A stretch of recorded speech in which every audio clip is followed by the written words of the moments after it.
గౌరవ ఎమ్మెల్యే తేజ నరసింహ గారిని సప్లిమెంటరీ క్వశ్చన్కి అనుమతిస్తున్నాను. నమస్తే అధ్యక్ష. ముందుగా నాకు ఈ అవకాశం ఇచ్చినందుకు మీకు ధన్యవాదాలు. అధ్యక్ష, 2036 ఒలింపిక్స్ కోసం ప్రభుత్వం ఏర్పాటు చేసింది. సంతోషం అధ్యక్ష. కానీ మన దేశ జనాభా ఎంత? 140 కోట్లు. కానీ వచ్చే మెడల్స్ ని వేలతో లెక్క పెడుతుంది అధ్యక్ష. అధ్యక్ష, మన వాళ్ళు జెవెలిన్ త్రో విసరడం కన్నా ఒకరి మీద ఒకరు బురద చల్లుకోవడంలో ఎక్కువ ఎక్స్పర్ట్స్. అందుకే అధ్యక్ష, నా సలహా ఏమిటంటే ఒలింపిక్స్ కమిటీకి ఒక లెటర్ రాయండి. మన లోకల్ గేమ్స్ అయినా కోతి కొమ్మచ్చి, గోళీలాట, గిల్లి దండాన్ని ఒలింపిక్స్ లో ప్రవేశపెట్టండి. కనీసం దాంట్లో అయినా మనకి గోల్డ్ మెడల్ గ్యారెంటీగా వస్తుంది. లేకపోతే మళ్ళీ అక్కడికి వెళ్ళి సెల్ఫీ దిగి వెనక్కి రావాల్సిందేనా అధ్యక్ష? ప్లేయర్స్ కి ట్రైనింగ్ ఇవ్వకుండా ఈ ప్రభుత్వం ఏం చేస్తుంది అధ్యక్ష? ఆరు బయట కూర్చొని చుక్కలు లెక్క పెడుతుందా అధ్యక్ష?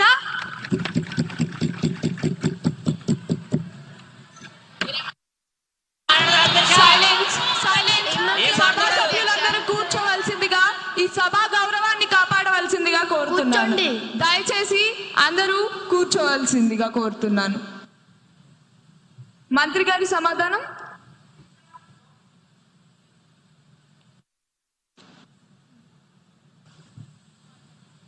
అధ్యక్ష, గౌరవ సభ్యుల ఐడియా అద్భుతంగా ఉంది. మన మెడల్ టాలీ చూస్తుంటే నాకు అప్పుడప్పుడు బాధగా ఉంటుంది. ఆయన గిల్లీ దండాన్ని అన్నారు అధ్యక్ష. నేను ఇంకోటి యాడ్ చేస్తాను అధ్యక్ష. ఒలింపిక్స్ లో మ్యూజిక్ చైర్స్ కానీ గోడలు దూకడం కానీ పెడితే ఆ విభాగాల్లో అన్ని మెడల్స్ మన నాయకులవే అధ్యక్ష. కుర్చీ కోసం మనం పరిగెడుతున్నంత స్పీడ్ గా హుస్సేన్ బోల్ట్ కూడా పరిగెత్తలేడు అధ్యక్ష. జోక్స్ పక్కన పెడితే మా ప్రభుత్వం ప్రజలతో ఆడుకునే ప్రభుత్వం కాదు అధ్యక్ష, ఆడించే ప్రభుత్వం అధ్యక్ష. ఆరోగ్యాన్ని పెంచే ప్రభుత్వం అధ్యక్ష. ఆనందాన్ని పెంచే అధ్యక్ష. ప్రతిపక్షానికి వెటకారం, మాకు ప్రజలపై మమకారం. ప్రతిపక్ష వారికి సెల్ఫీలు ముఖ్యం, మాకు సొల్యూషన్లు ప్రాముఖ్యం. ఆల్రెడీ మా ముక్తి గారు, మా సవరణ అధ్యక్ష, మా ముఖ్యమంత్రి గారు ప్రకటించారు.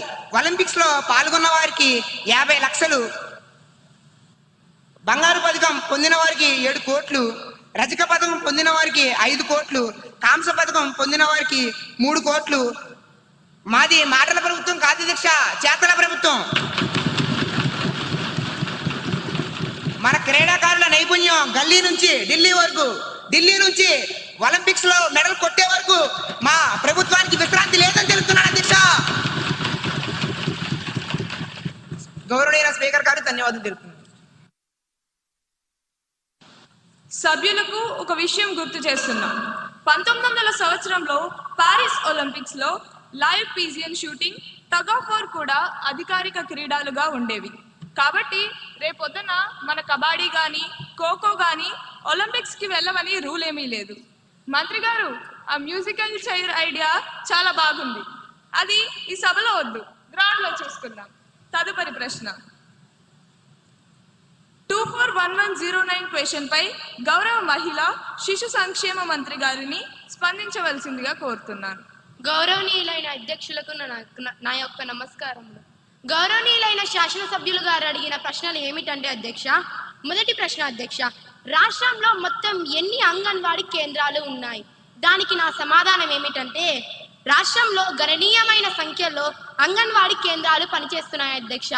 రెండవ ప్రశ్న అధ్యక్ష, వాటిలో ఎన్ని అంగన్వాడీ కేంద్రాలు సస్థానంగా అంటే కోలొకేటెడ్ గా పనిచేస్తున్నాయి? దానికి నా సమాధానం ఏమిటంటే కొన్ని అంగన్వాడీ కేంద్రాలు పాఠశాలలు మరియు ఇతర భవనాలలో సస్థానంగా ఉన్నాయి అధ్యక్ష. మూడవ ప్రశ్న అధ్యక్ష, సస్థాన అంగన్వాడీ కేంద్రాల మౌలిక సదుపాయాల కోసం ఎంత నిధులు కేటాయించారు? దానికి నా సమాధానం ఏమిటంటే మౌలిక సదుపాయాల కోసం మంజూరైన నిధులు ప్రణాళిక ప్రకారం వినియోగంలో ఉన్నాయి అధ్యక్ష. ధన్యవాదములు అధ్యక్ష. గౌరవ ఎమ్మెల్యే కుమారి సంధ్య గారిని సప్లిమెంటరీ క్వశ్చన్ కి అనుమతిస్తున్నాను. ధన్యవాదాలు అధ్యక్ష. అధ్యక్ష, మంత్రి గారి మాటల్లో కోలొకేటెడ్ అన్న మాట చక్కగా ఉంది అధ్యక్ష. అంగన్వాడీ సెంటర్, ప్రైమరీ స్కూల్ రెండు ఒకే కాంపౌండ్లో ఉండడం నిజంగానే పిల్లలకి డబుల్ బెనిఫిట్, సింగిల్ లొకేషన్ ఇచ్చే మంచి పద్ధతి అధ్యక్ష.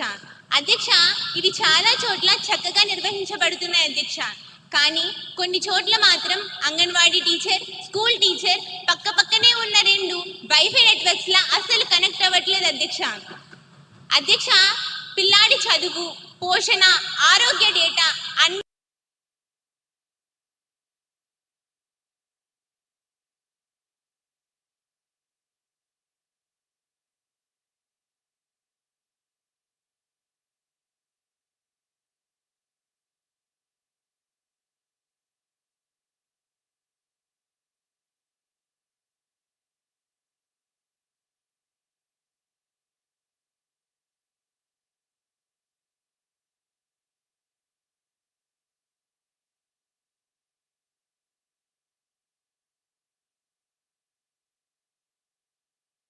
పక్కన కాకుండా ఉంటే సరిపోదు, వ్యవస్థలు కలవాలి.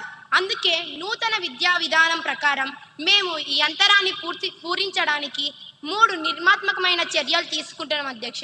అందులో మొదటిది కరికులం అనుసంధానం అధ్యక్ష. ఇకపై అంగన్వాడీ కేంద్రం కేవలం ఆటల కేంద్రం కాదు అధ్యక్ష, అది బాలవాటికగా మారుతోంది.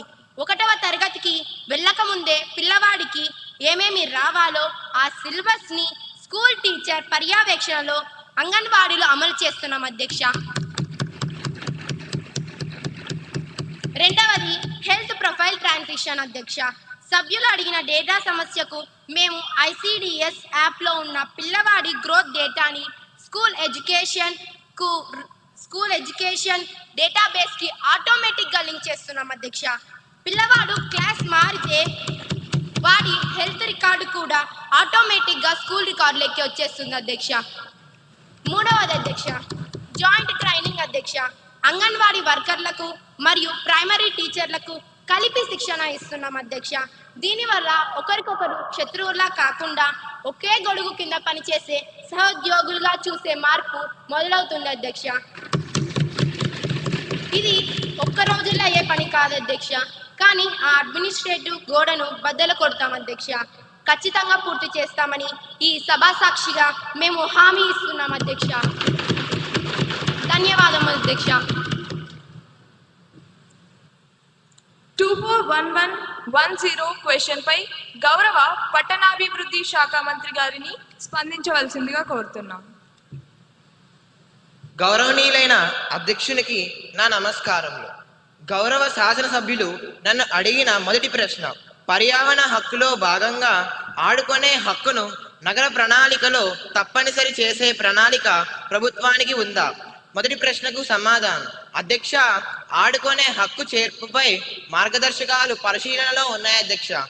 రెండవ ప్రశ్న, ప్రతి మున్సిపాలిటీలో యూత్ పార్క్ ఏర్పాటు చేసే ప్రస్తావన ఏమైనా ఉందా? రెండవ ప్రశ్నకు సమాధానం, అధ్యక్ష, యూత్ పార్కుల ఏర్పాటు ప్రతిపాదనలను పట్టణ సంస్థలు పరిశీలిస్తున్నాయి అధ్యక్ష. మూడవ ప్రశ్న, కాలనీల్లో నో ప్లేయింగ్ బోర్డులు పెట్టడంపై ప్రభుత్వం చర్యలు తీసుకుంటుందా? మూడవ ప్రశ్నకు సమాధానం, అలాంటి బోర్డులపై స్థానిక సంస్థలకు సరైన మార్గదర్శకాలను